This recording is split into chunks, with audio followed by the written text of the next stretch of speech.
صلى الله عليه وسلم قال النبي صلى الله عليه وسلم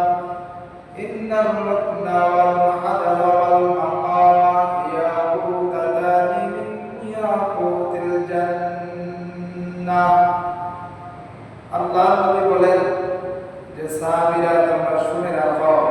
কাবা ঘরের মধ্যে যে পাথর দুইটি দেখতে পাচ্ছ একটি হলো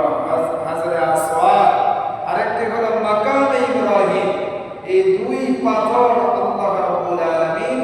জান্নাত থেকে দুনিয়ার মধ্যে পাঠিয়েছেন সুবহানাল্লাহ জান্নাত থেকে দুনিয়া পাঠিয়েছেন এই দুইটি পাথর হলো